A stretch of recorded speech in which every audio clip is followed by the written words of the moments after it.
လစ်ချက်နဲ့ AI တန်ဘယ်လိုလုပ်လဲအသေးစိတ်လေးပြပေးပါမယ်ပထမဆုံးခလစ်ချက်ထဲဝင်လိုက်ရအောင်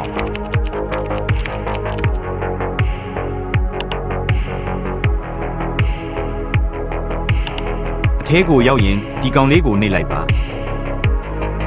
ဒီလိုလေးပေါ်လာပါလိမ့်မယ်ပြီးရင်ဒါလေးကိုနှိပ်လိုက်ပါဒါဆိုခလစ်ချက်ထဲရောက်သွားပါပြီပြီးရင်ဘယ်ဘက်အောက်ဆုံးတောင်လေးကဒီကောင်လေးကိုနှိပ်လိုက်ပါပြီးရင်ညာဘက်ချမ်းလေးကိုကြည့်လိုက်ပါ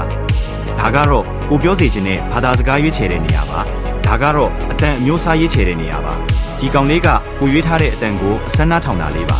ရွေးချယ်လို့ရတဲ့ဘာသာစကားတွေအတန်တွေတော်တော်များများရှိတဲ့အပြင်ဖီးလေးရတော့ဒီ site လေးကတော်တော်အဆင်ပြေပါတယ်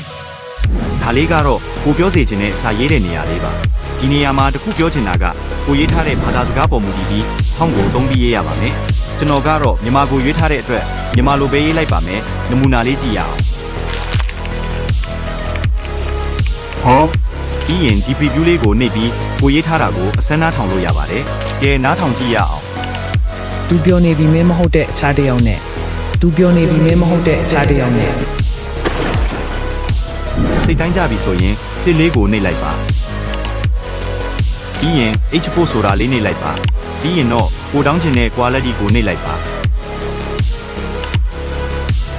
ဒါဆိုအတန်ဖိုင်လေးတောင်းပြီးပါပြီ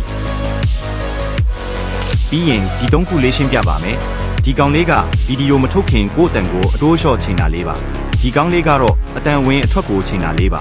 ဒါလေးကတော့အတန်နှုံးအနည်းအမြန်ချိန်တဲ့ဟာလေးပါအခုလိုအကြောင်းအရာလေးတွေစိတ်ဝင်စားရင်ကျွန်တော်ရဲ့ YouTube နဲ့ Religion Channel လေးတွေမှာလည်းကြည့်လို့ရပါတယ်ကျွန်တော်စီမှာ graphic design video editing service လေးတွေအပ်ချင်ရင်တော့ Facebook page လေးမှာလာရောက်မေးမြန်းနိုင်ပါတယ်ဒီဗီဒီယိုလေးကိုကြိုက်နှစ်သက်ရင် like and follow လေးလည်းလုပ်ခဲ့ပေးနော်အားလုံးပဲမင်္ဂလာရှိတဲ့နေ့လေးဖြစ်ပါစေ